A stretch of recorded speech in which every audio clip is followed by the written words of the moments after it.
Good afternoon, everyone, and welcome to the Redbird Educator Series. The title of our webinar today is Inclusive Mathematics, E-Learning Methods and Routines that Promote Mathematical Thinking with Dr. Tara Kazarowski. I'm Deborah McPhee, Director of the Borg Center for Reading and Literacy. I'll be moderating the event today, and Molly Davis from the College of Education is working behind the scenes. We are thrilled that you could join us and hope that you will visit the Redbird Educator Series website often to see what's coming. I have just a few details before I introduce our featured speaker. We are set up in a traditional webinar style. There will be a 45 to 50-minute presentation followed by a 10 to 15-minute Q&A. As you have questions throughout the session, please post them using the chat feature, which should be located at the bottom of your screen. I'll collect your questions and be back after the presentation to help moderate the Q&A. Now let's get started. We are delighted today to have with us Dr. Tara Kazarowski. Dr. Kazarowski earned a PhD in special education from the University of Buffalo.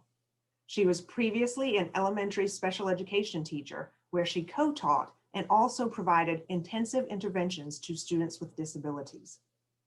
She is currently an assistant professor in the special education department at Illinois State University. She teaches courses related to math education, collaboration, and accessible instructional technology. Her primary research areas include the use of instructional technology to improve teaching practices of pre- and in-service teachers, and leveraging technology to enhance math instruction for students with high incidence disabilities. We're excited to have Tara today. Tara? Hello, everyone, and thank you so much, Dr. McPhee, for introducing me. I am just going to quickly switch my screen over to my second presentation. So if you give me just one moment, I'm going to swap over. And because we are talking about e-learning methods today, I thought I'd give you the opportunity to participate using a tool called Pear Deck. And if some of you teach at schools that use Google tools, you may have seen this tool before. This is basically a way to take a presentation and make it interactive.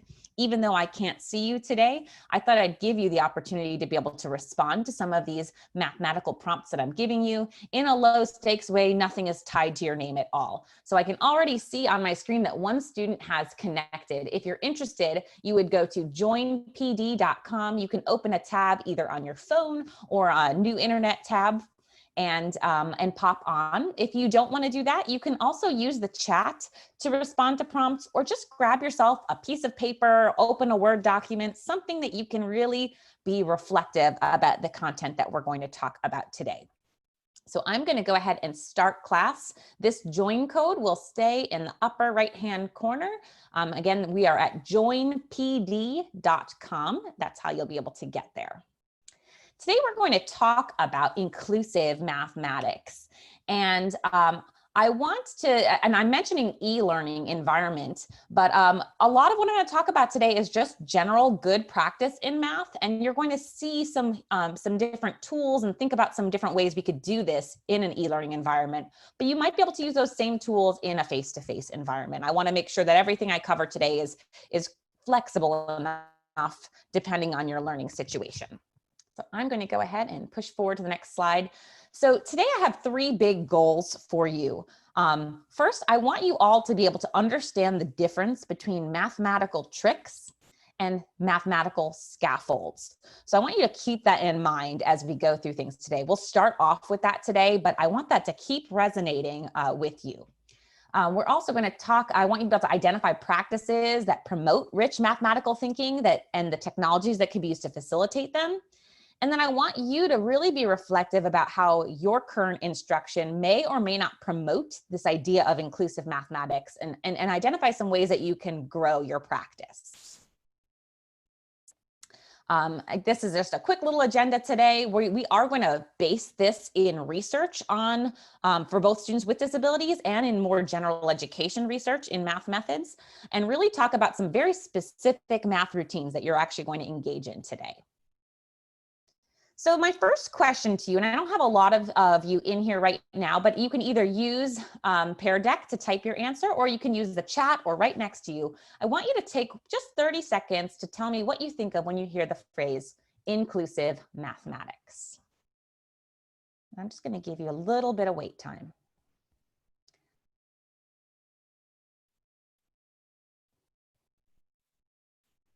Again, you could either type in the chat, type in Pear Deck, or just jot something down on a piece of paper next to you. I'm seeing the word accessibility pop up. Awesome. Including all students. Yes.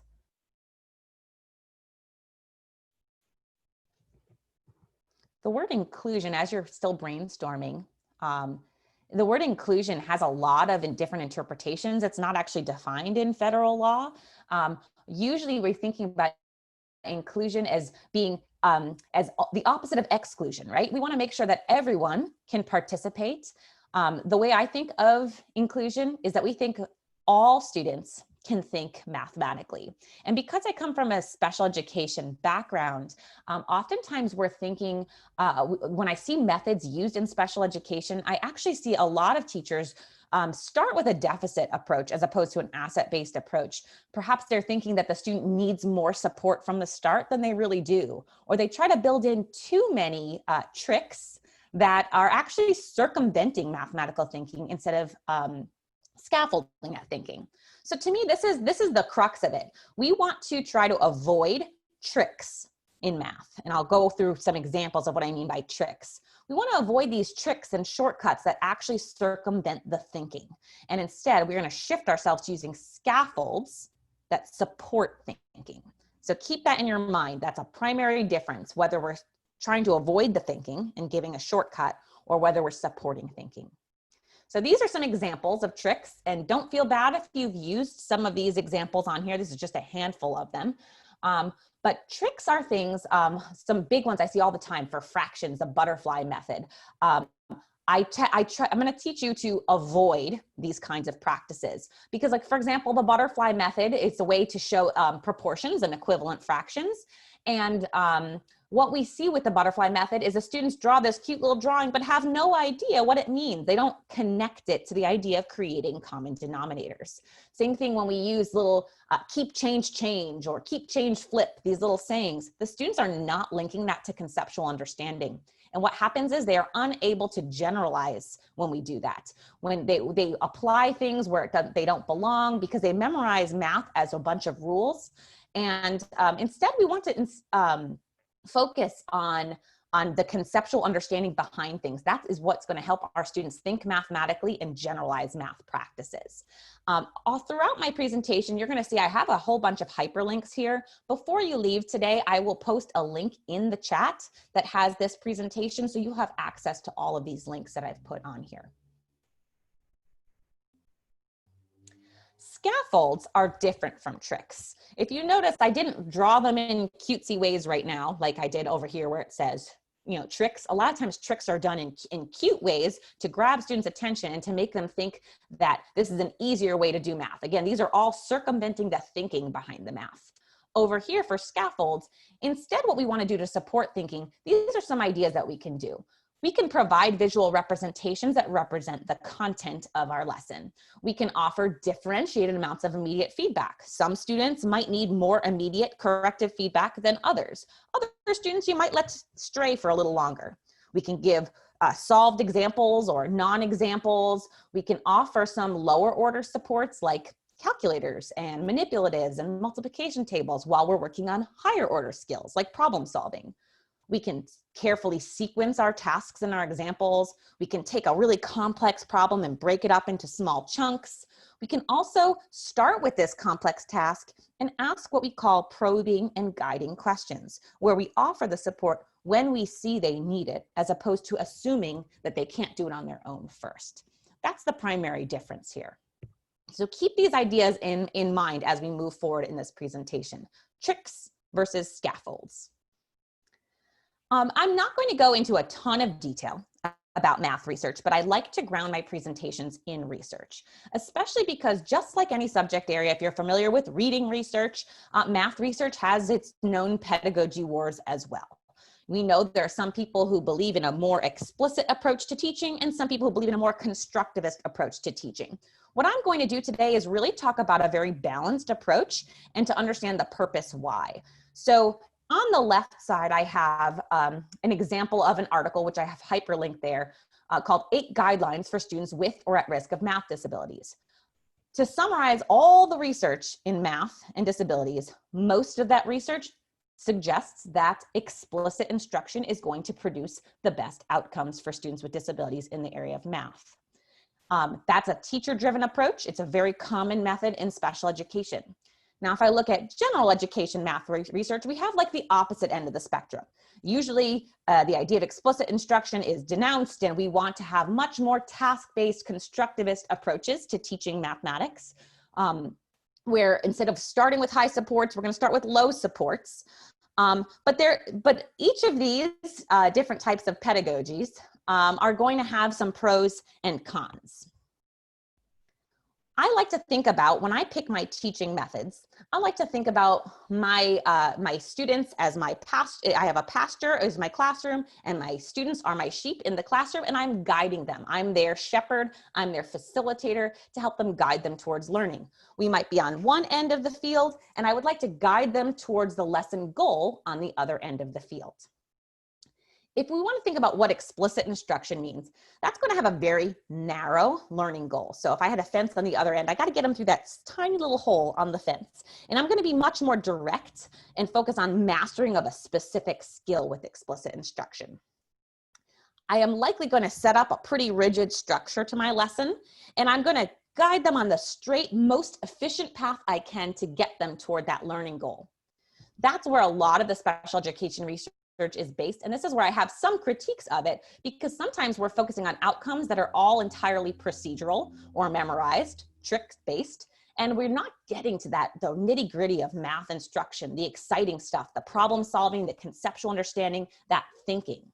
So my big inclusion warning when we only use explicit instruction, not saying we never want to use it, but my inclusion warning is that math can lose meaning and purpose if we guide them on a narrow path of first you do this, then you do this, then you do this. So it's really easy to overemphasize procedures and memorization as opposed to mathematical thinking. So that's something to keep in mind. Problem-based learning, which is much more of that constructivist approach that I was talking about, is we have a much more wide learning goal. The outcomes are not usually as clearly defined in math because there's often multiple right answers and multiple right ways of knowing and thinking. So we're going to focus much more on the problem solving and mathematical thinking as I'm guiding them towards this larger goal. And you can see I don't need quite as many supports when I have such a wide area to get them through. My inclusion warning though, if I only used problem-based learning, is those outcomes can be quite unpredictable with where students might get to. And it's really easy to have some students feeling lost and confused if the errors aren't caught and reinforced during the lesson. There are some students, we all can picture them in our heads. There are some students that if you don't catch their errors early on, they get reinforced, and it's very difficult to undo those. And it takes a lot of work to monitor. So sometimes by the teacher's inaction in being able to catch some of those errors, we're actually reinforcing some misconceptions that they might have. The way that I like to mix this and what I call inclusive math is to combine the best of both worlds. Again, know the purpose of your lesson. Am I trying to get mastery of a skill? Then I want to use explicit. If I want to just deepen understanding, I want to use problem-based learning. And I can use some of those 8 guidelines from special education research as mathematical scaffolds during the problem-solving process. So if you notice here, I still have my wide open goals on the other end, but now I've started adding in some goalposts. Okay, I've started adding some directions. Some students, if I'm thinking my students are off and running, they're working, some of them, we all know them, they're like straying off into left field over here. Some of them I'm gonna nudge in a little faster than others. Others, I know that they are able to do that and turn themselves around with some scaffolding and some signposts. So we can use things like modeling as needed, giving students maybe a choice, some concrete choices of some different paths they could take along the way, giving some students more feedback quicker than others. We can use these as mathematical scaffolds while they're problem solving. Now that was a lot of theoretical research based to this, but I wanted you to have that background knowledge when we dive into some of these really practical activities and routines that you can dive into. So we're going to now talk about, I think I have 3 or 4 main categories here of powerful mathematical routines that are going to fall more under that open constructivist approach to math. But while we're thinking about them, I really want you to brainstorm and think about how I could scaffold them for students who might need just a little bit more support. That means I have to pay very close attention to what my students are doing, monitor very closely, and be ready with those scaffolds as needed. The first thing we're going to talk about today is subitizing. Subitizing is a really, for those of you who are in the audience here who are teaching early grades, preschool, kindergarten, first grade, subitizing is an incredibly important skill. It is the ability to see and recognize numbers and sets without actually counting them. This is the first step towards students' fluency development. And I have a whole, I'm not going to click on all these links, but here's all kinds of resources for you when I give you these slides to, that are actual resources that you can use in your classrooms for subitizing. Here's an example of some early grades for subitizing. I might have dots. I can play games around subitizing, but if you notice the dots here on my screen, there's 2 here, there's 4 over here, 1 over here. The idea is that you're asking students, how do you see it? Tell me what you see here. Try to encourage them not to count the dots, but what are you seeing?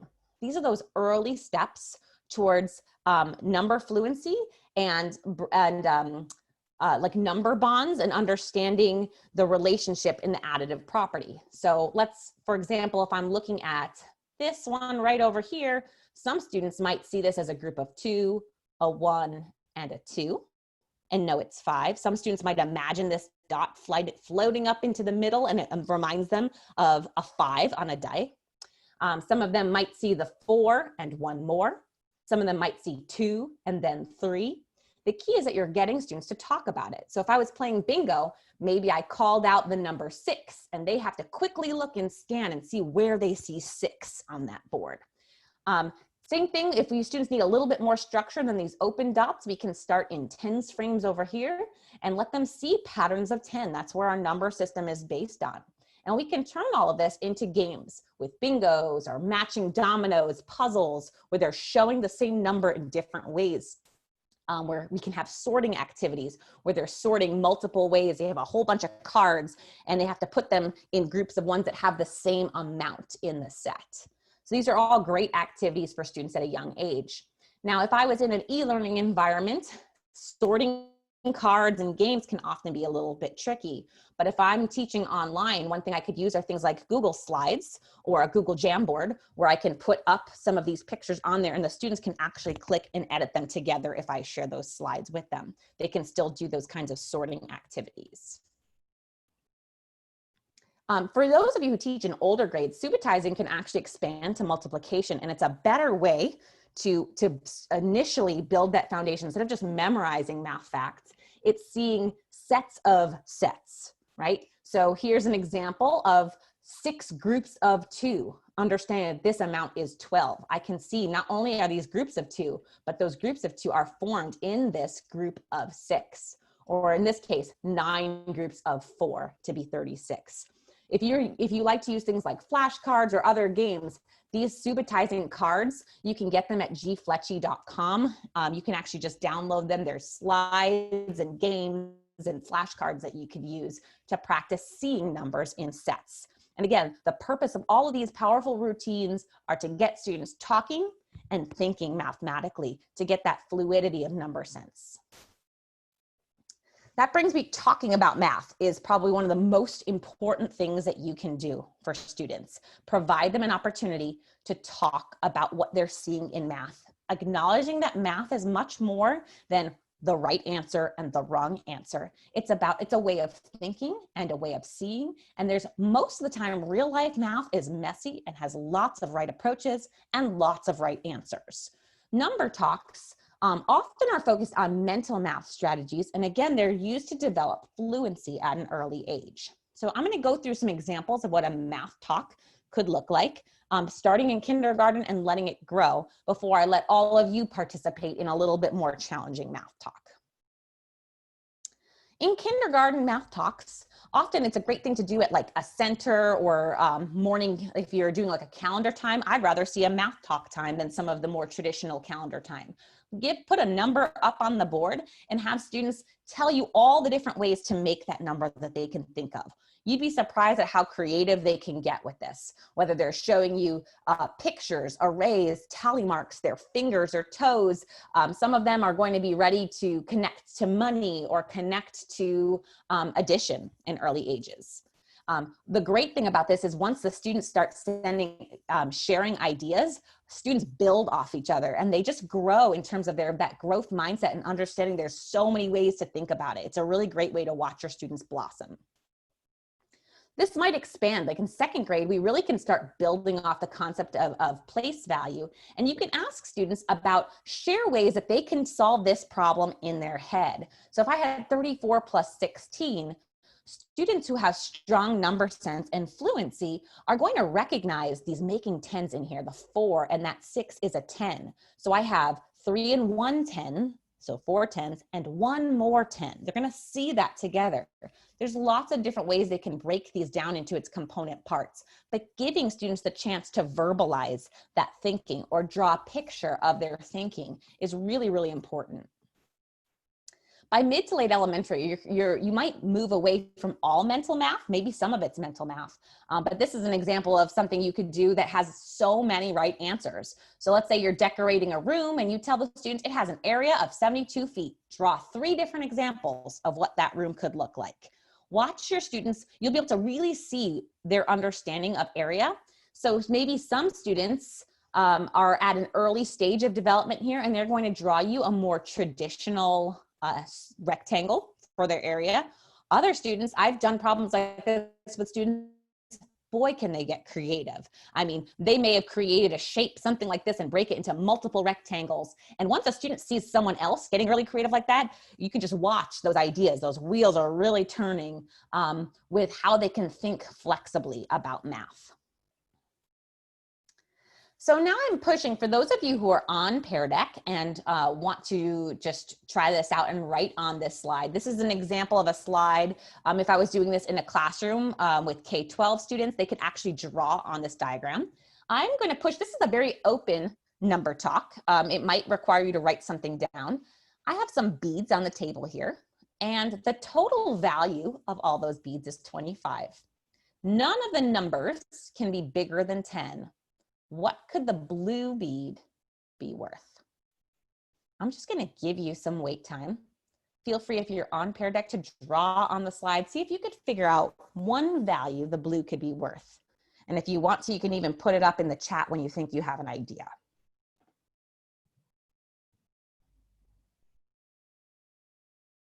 You might think there's only one right answer, but there's lots of right answers.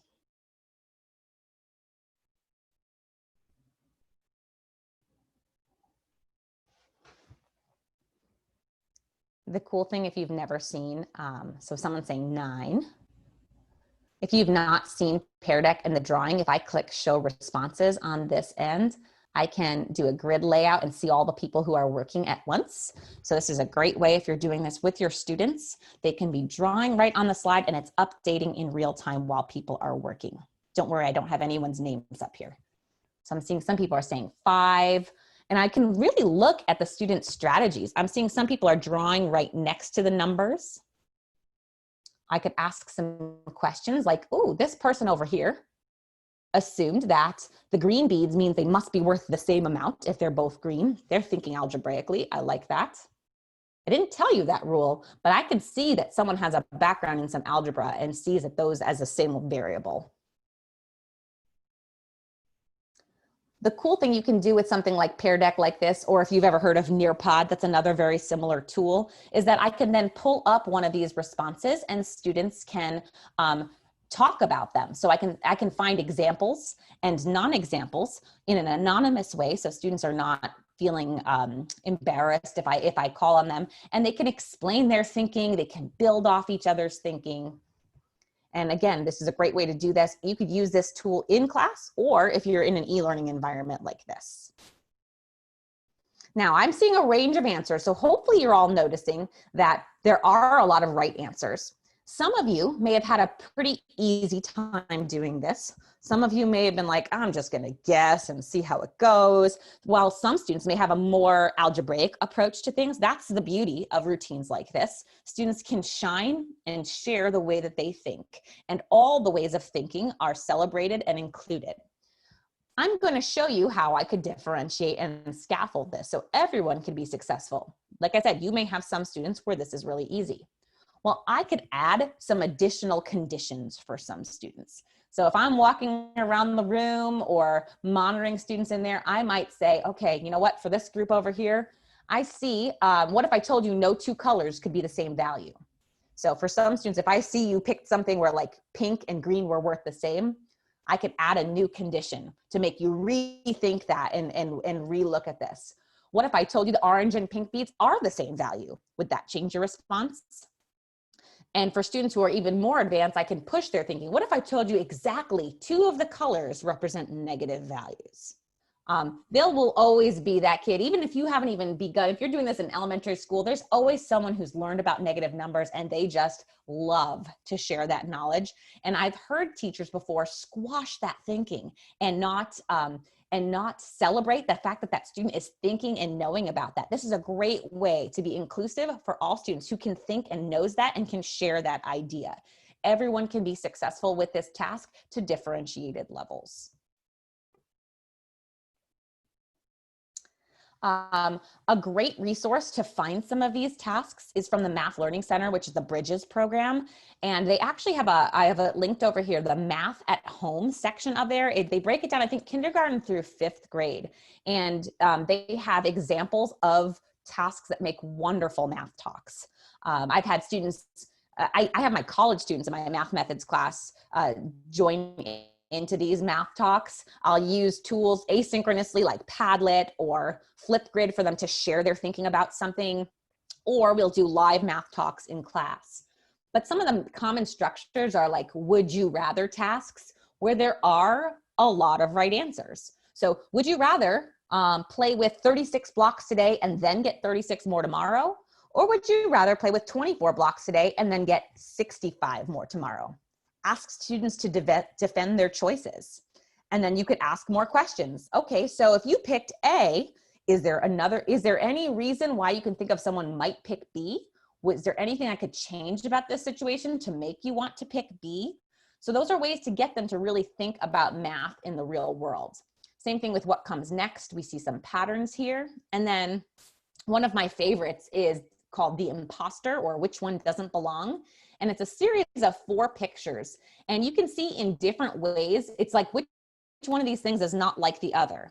The students have to make a verbal or written statement that gives a rationale for why A doesn't belong with the rest of them, and why B doesn't belong with the rest of them, why C doesn't belong with the rest of them, and then why D doesn't belong with the rest of them, looking at some of these pictures. And the great thing is you don't have to come up with these things on your own. There are fantastic resources out there, and I'm hoping that you bookmark some of these that you can use them in your classes.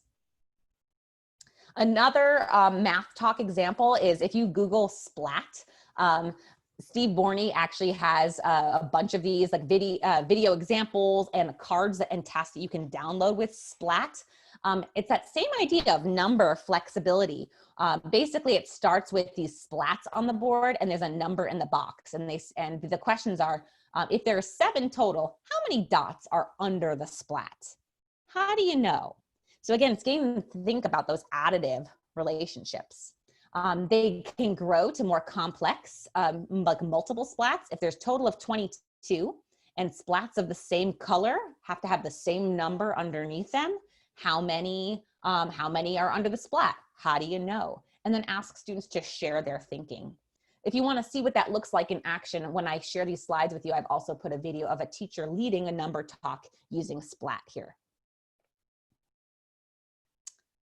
3-act tasks are the next thing I'm going to talk about today. A 3-act task, this is, again, I have 2 resources where you could get some of these 3-act tasks, but it's a whole group mathematic task that has 3 distinct parts. You start with an engaging and perplexing Act 1, and then you information seeking Act 2, and then you discuss a solution in Act 3. So let's show you a little bit about what this might look like. So here is an Act 1 example. So there's a video of someone here who's taking, I have it linked here if you want to see the whole video. It's like a 23-second video showing this person taking some of these blue hundreds grid tiles and starting to lay a few of them down onto this yellow tile on the floor. And the question says, how many squares will it take to fill up the yellow rectangle? And that little video is meant to be engaging and perplexing to students. This is similar if you teach science, you might think of the idea of a phenomenon or something that you do that grabs the student's attention. And it's something that gets them to wonder and then makes some real life estimations. So you ask students then, write an estimate that you know is way too high and also write an estimate that you know is way too low. These ideas, again, we can be using a wide range of digital tools for students to write on these, or we could be using, and we could do this in class on paper and lead these as whole group. So that's what our Act 1 is. We get students thinking and wondering about math. In Act 2, this is where a lot of the scaffolding is going to take place to support all of your learners. You give them some additional information. And the key here is some students might get different information than others. If you see a student is not able to move forward with the information you've given them, you might be able to offer them a little bit more. Or sometimes I've had like hidden envelopes with some hints in it or choices in it. If they feel like they are lost and they don't have a place to go, they can come up and ask for a hint or a scaffold to get them moving. So I'm showing them a picture to let them know that not only does yellow tile a floor, it's actually broken up into floor tiles. And there's 3 floor tiles this way and 4 tiles that way. And I also show them a picture of these hundreds flats and how they fit onto one single tile. For some students, they may be able to take this now and generalize and say, okay, figure the multiplicative property here, the repeated addition approach to this. Whereas other students, maybe you just have the supplies sitting out and they start actually physically laying out. But right here in Act 2 is where we're actually seeking the information. Maybe they're asking you questions. They ask for a ruler. There's lots of right approaches. We want to support multiple approaches here to information seeking. And then we come together for an Act 3 solution revealing. And again, all of these resources that I've posted for you, there's a whole lot of, you don't have to make up these tasks on your own. They're already existing that you can pull from. And you can look and reveal the answer together, kind of fill that excitement and that engagement that they had with this task that they were just highly actively involved in. And then to differentiate even further, make sure this is inclusive for all your learners, the ones who need to be challenged too. I could even add an Act 4, call it the sequel, and really add on some additional components for those students who need the added challenge. So maybe I take this same task and take how many plates would it take to cover the purple part of the floor? So this part that's around that yellow tile. Maybe I ask them, well, how many yellow squares would it take to cover the whole classroom floor? And then for students who are even ready to get to this point, can you make a rule for how many blue plates it would take to cover any room in the whole school? These are for students who are ready for that inquiry-based approach to learning. And for some students who need a little bit more explicit, we can take and build off of what they already engaged in during Act 2 to help guide them towards one of these rules over here. So again, now we can meet all of our students' needs, and I'm not circumventing the math thinking. I'm supporting it and scaffolding the math thinking. I like to generalize these 3-act tasks into a general category I call problem-based learning.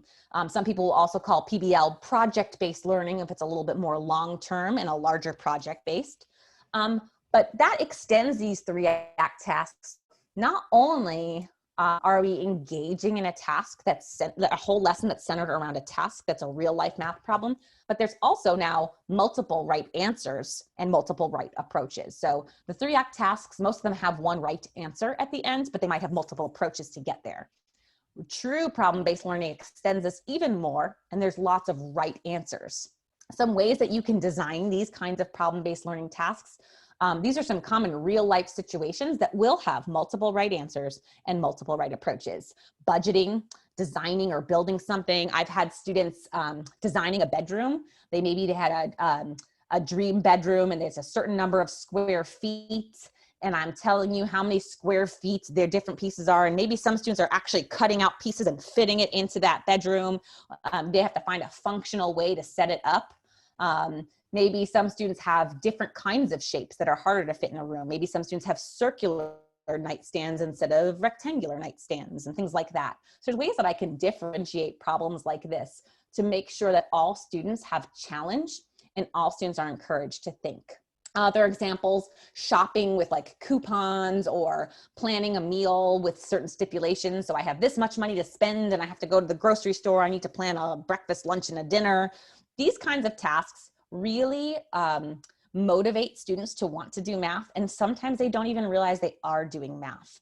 It's a great way to help all learners engage in math rather than assuming that math means boring worksheets. First I do this, then I do this, then I do this.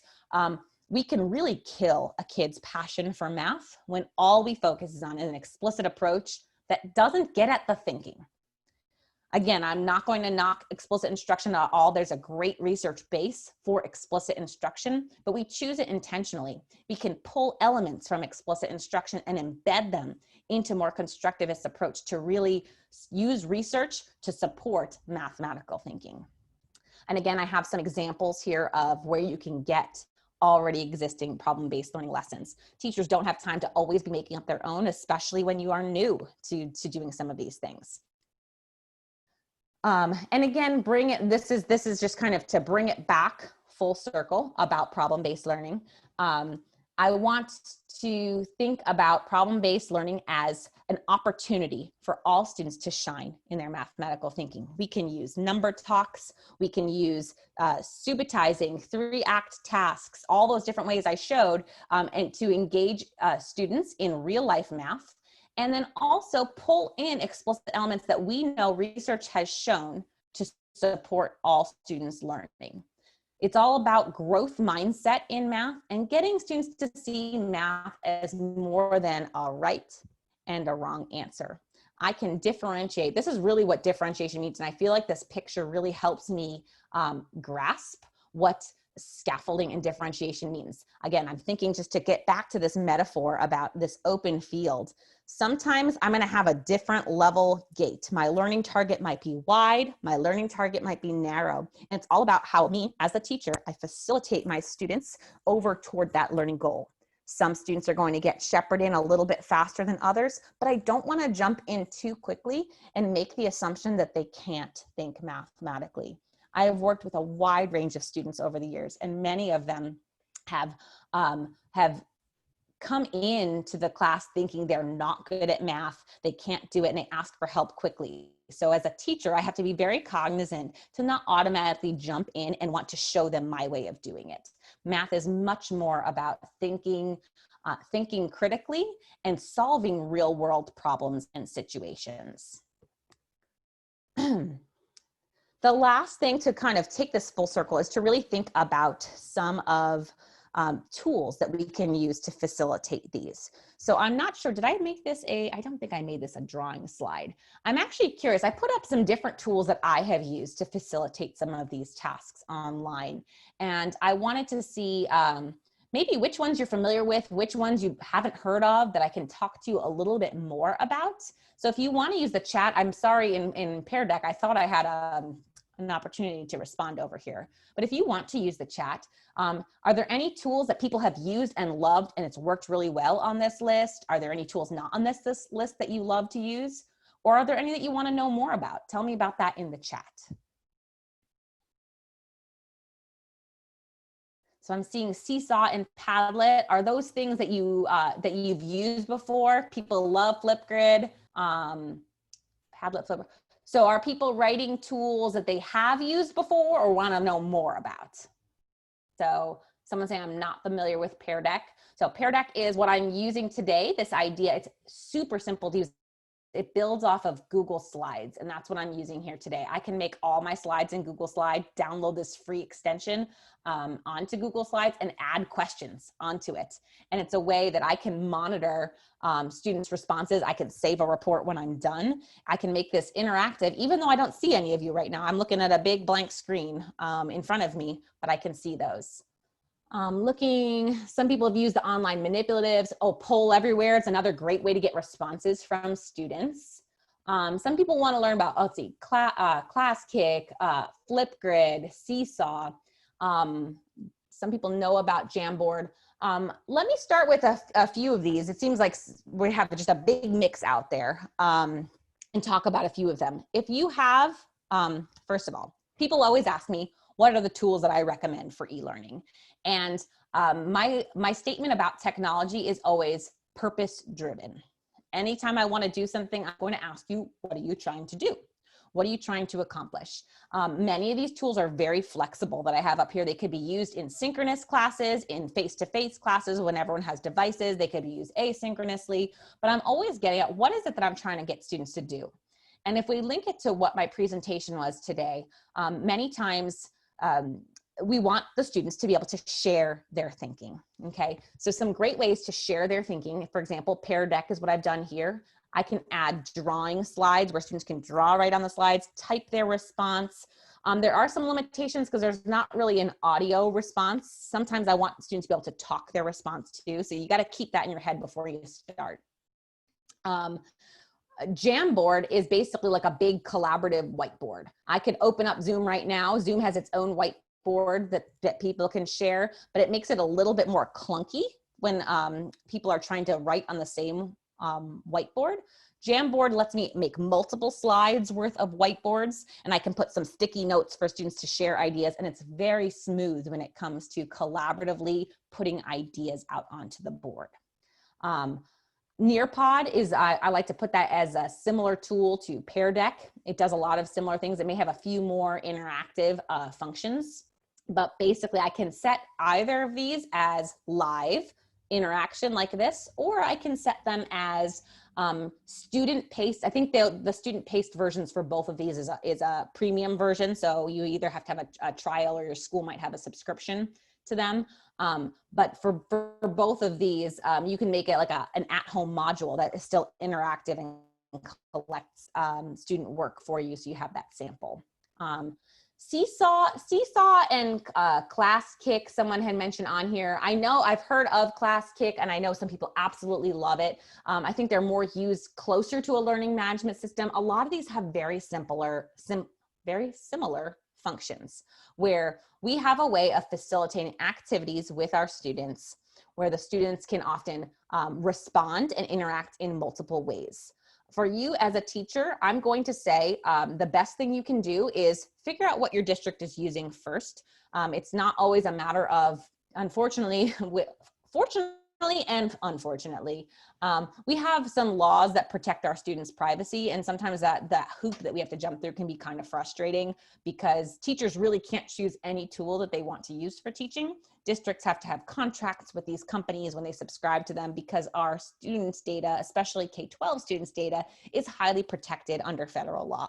So that's why I say fortunately and unfortunately. We want our students' data to be protected, but sometimes those hoops can be a little bit tricky. So my recommendation is to talk to your school, figure out what your school is using, and ask them, what tools do we have that can allow for teachers to, students to interact with me, both in real time and asynchronously. And if they don't know of some of these tools, when I share these slides with you, you'll be able to share some of these ideas. Padlet is an example of basically like an online collaborative bulletin board. Some of these tools, like my absolute favorite on this list, I love the Math Learning Center, everything in the Math Learning Center. So if you have not visited the Bridges program, Math Learning Center, first of all, so many free resources for teachers to supplement your district's curriculum. And these manipulatives are fantastic. And actually, I'm wondering, I'm going to just click on it for a second. Looking at the time. If you haven't seen these before, the link that I have on this slide for you, if you scroll down, everything that you have in, that you might have in physical manipulatives, they have, that you can think of, they have in these virtual manipulatives. And anything that says supports sharing actually allows you to set up a problem in the manipulative. So if I click on number pieces, which are your base 10 blocks, they're just super cool. I can pull out, like, here's my hundreds block here. I can manipulate them. I can break them apart into tens, break them apart again into the ones. I can set up a problem and draw on the board, you know, if I wanted like 41 minus 17. And then I can actually click this share button and copy a link and paste it into whatever system I'm using, Zoom, Google Meets, send it to the student. So when they click it, they can now manipulate whatever I set up for them. So it's a pretty cool for e-learning that they've now incorporated this sharing. But it's really great ways of like showing them what it means, how the different pieces fit together. And they're not going to scatter all around the room because they're all contained here and I have unlimited supplies of them. So it's pretty cool. I'm going to try to keep up with, someone says, is this free or for purchase? I'm guessing you're talking about the Math Learning Center. This is all free. I love Math Learning Center. Bookmark this page. That's where I got all those number talks. If you go to For Families, I think that's where I got the math at home stuff. Yeah. They give units. They even have Spanish versions of things. They've got so many fantastic resources for teachers and for parents. So all of this on the Bridges program here is free. All these virtual manipulatives. I feel like I don't know how every school isn't shouting this. So we are now at, that was the end of what I had here. I do want to move into just the opportunity for you to ask some more questions. And I do see that one person has popped up a question now. So I think we're going to transition to that phase. I appreciate all your time listening to my passion. If you can't tell, I get very excited about teaching math. Thank you, Tara. That was so obvious and so fast and so much information. So I'm going to start the questions with, first of all, I absolutely loved your metaphor. Thanks. Explicit and more inquiry-based teaching, and the field with the, yes, and the fence can be as narrow as you need it to be or as wide as you need it to be for different students. So it's not either or, not right, wrong. Like that's how math is, and that's how I see teaching practices too. Purpose-driven. Yeah. So as people are adding their questions, I'll ask just a couple of quick ones. First of all, there were so many amazing links in here. Is this accessible to participants after today? It is. I will give it so that we can post it on the website, but while we're talking today, I might just go back to my slides here and share it and paste it in the chat for everyone so they have it immediately. That would be fantastic, because I know I certainly couldn't get them all saved. Oh, certainly not. Certainly not. So widely as I was clicking, but there's so many amazing resources there. So I want to make sure our participants have access to them, and we will get them posted on our site too, on the Board Center website. Fantastic. So I guess my more content-based question was, I'd like to know a little bit more of your thoughts on grouping students. It sounded like a lot of these activities were for groups.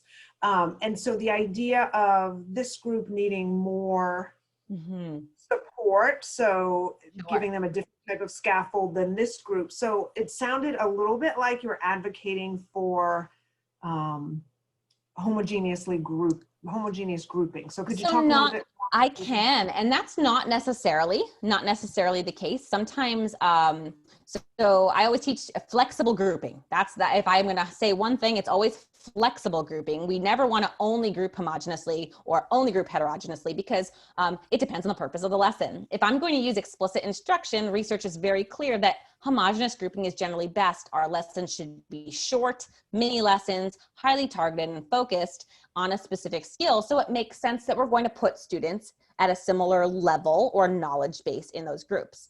Problem-based learning lends itself much more to heterogeneous groups, but I'm very careful with making assumptions about my learners. I like to drive that grouping based on assessment data and what I know about their background knowledge.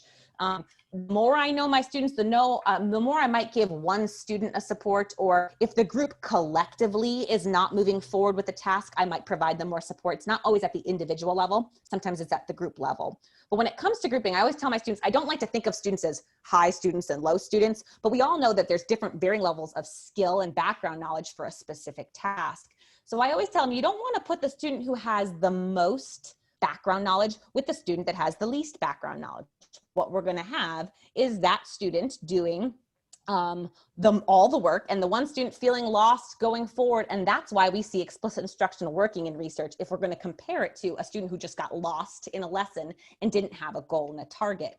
However, if I build in the scaffolds and build in just the right amount of differentiation in the group, we want mixed ability, we want students with different strengths to come together. So it's careful planned grouping is kind of what I advocate for, with students with different assets put together. That's fantastic. Thank you. We have an anonymous question in the Q&A today. In a virtual class in an inclusive school, how would you help a special education student who's, I'm not sure if there's a TJE before skills, and I'm not sure if that's something in the special education field that I am unaware of, or if it's just asking whose skills are lower than the group. Yeah, I think it might be a typo if someone was typing quickly. So I'm going to encourage you to think that, so most students don't have lower skills than everyone across the board. For your students who have disabilities, it's extra important that you really know your students, what your students do know, and where your students' gaps are. I always start with an assessment as a special ed teacher. I always start with, it's easy to identify, oh, they can't do this, they can't do this, but try to reframe that into what do they know? What can they do? That'll help you identify the supports during the lesson.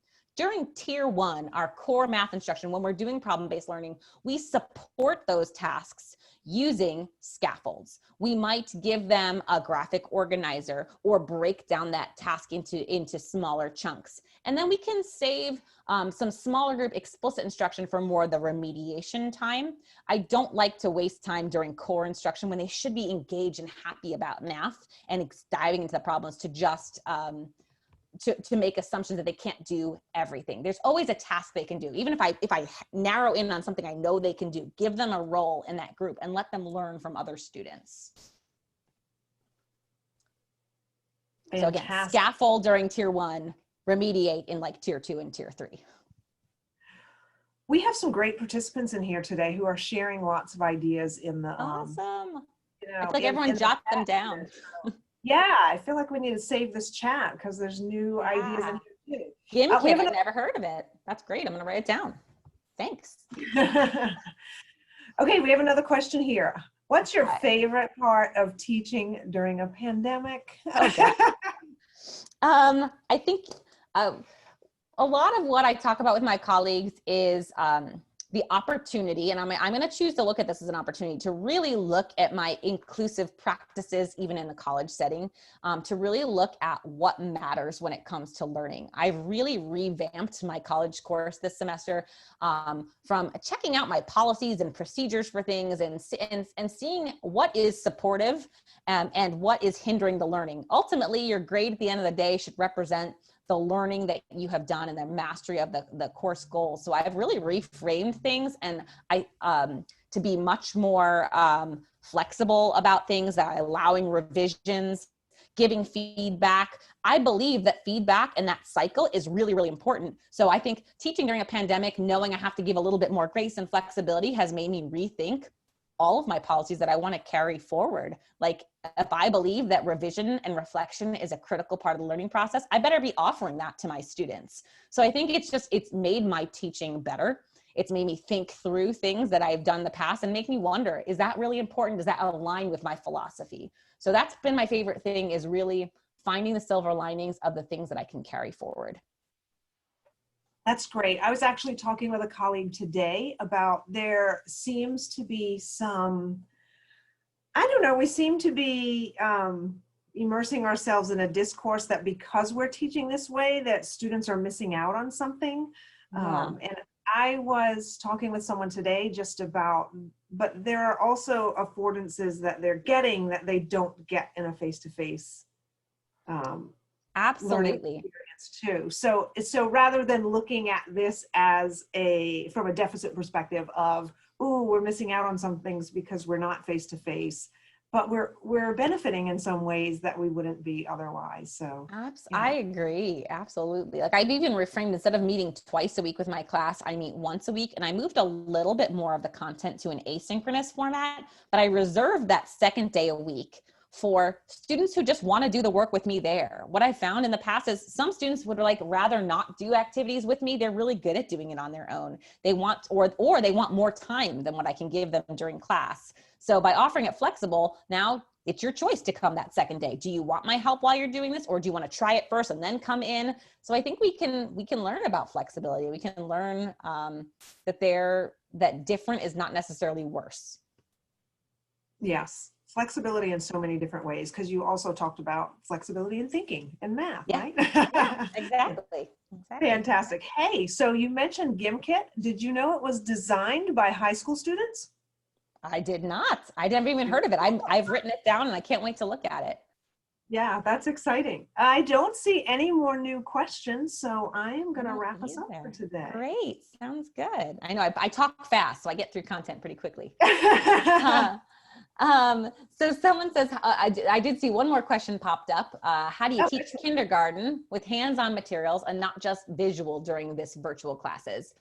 So a lot of times when you're thinking about inclusivity, you have to think about your learners and perhaps their home situation. I recommend always having virtual manipulatives as a backup, but we can use, especially in kindergarten, most of the manipulatives we're using, a lot of counters, hands-on things, asking students to collect something, go outside, get some leaves. It's fall. We're going to use leaves today. Set them up in front of you on the table. Angle your camera down at those if possible. So they can use things around the house to do some of those activities is something that I would recommend. I agree. Virtual manipulatives are great, but especially at early age, there's something about those concrete. For some students, there's still emerging research on whether virtual can replace concrete. And I think what we're seeing is for some students, we still need that hands-on first. So I would say find things around the house, make it a game. We're going to work in bundles of 10. See if you can find rocks or leaves or something outside. They don't even need to have anything expensive to have counters.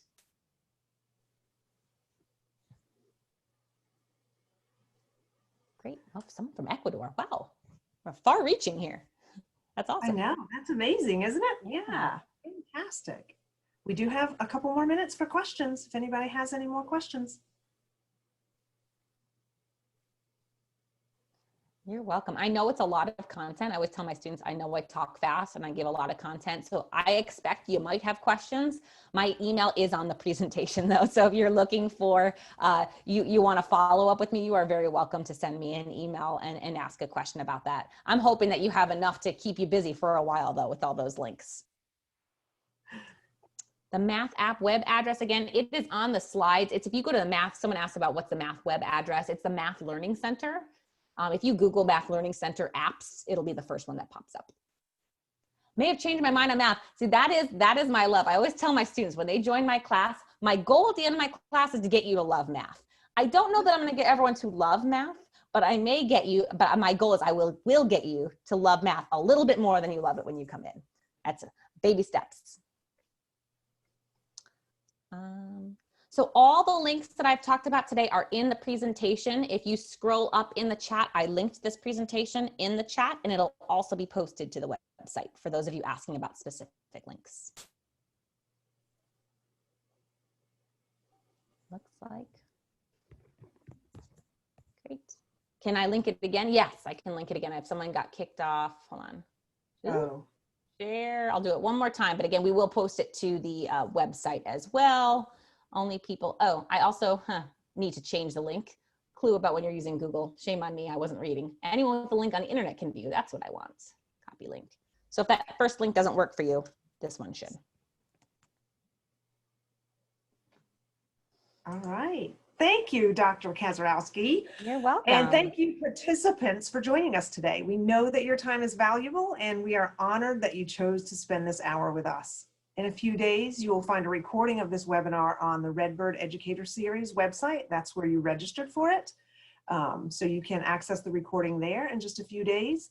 We also have one more webinar this fall. On Tuesday, October 27th at 4 p.m., you can join us for Rethinking the Role of Knowledge in the Literacy Classroom, featuring Dr. Courtney Hatton from the School of Teaching and Learning.